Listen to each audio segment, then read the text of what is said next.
Mathrubhumi news പൂർണ്ണമായി പിണറായിക്ക് കീഴടങ്ങിയത് എന്തുകൊണ്ട്? തനിനാടൻ മലയാളി ന്യൂസിലേക്ക് സ്വാഗതം. കേരള സംസ്ഥാന തെരഞ്ഞെടുപ്പ് പ്രഖ്യാപിക്കുന്നതുവരെ നിഷ്പക്ഷമായി പത്രപ്രവർത്തനം നടത്തിയിരുന്ന മാതൃഭൂമി ന്യൂസ് പിന്നീട് ഓരോ ദിനം കഴിയും തോറും പക്ഷപാതപരമായ വാർത്തകൾ നൽകി പിണറായിക്ക് മൂന്നാമത് ഭരണത്തിലെത്താൻ വളരെ കഷ്ടപ്പെടുകയാണ്. പ്രധാനമായും ചാനൽ മുതലാളി LDF-ൽ ഘടകകക്ഷിയായതിനാൽ അവരോട് കടപ്പാട് കാണിക്കുക സ്വാഭാവികം.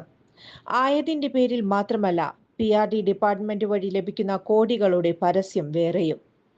വർഷം മുഴുവൻ നിഷ്പക്ഷ മാധ്യമ പ്രവർത്തനം നടത്തി തെരഞ്ഞെടുപ്പ് നാളിൽ കൈരളി ചാനലിനെ കടത്തിവെട്ടിയുള്ള പ്രവർത്തനം അരിയാഹാരം കഴിക്കുന്ന ആർക്കും മനസ്സിലാകും. അഭിലാഷ് മോഹനനെ പോലെ നല്ല മെയ്വഴക്കമുള്ള മാധ്യമപ്രവർത്തകൻ റിപ്പോർട്ടർ ചാനലിലെ ജോലി വിട്ട് വരുന്നതെല്ലാം ഡീലാണെന്ന് കുറ്റപ്പെടുത്താനാകില്ല. എന്നാൽ കേൾവിക്കാർക്ക് അത് എളുപ്പത്തിൽ മനസ്സിലാക്കാതെ നോക്കാനുള്ള മിനിമം സെൻസ് ഇല്ലാതെ പോയത് കഷ്ടം തന്നെ. കൽപ്പറ്റയിൽ മത്സരിക്കുന്ന വലിയ ഫ്രോഡിനെ താങ്ങുന്ന കാഴ്ച വളരെ ദയനീയമാണ്.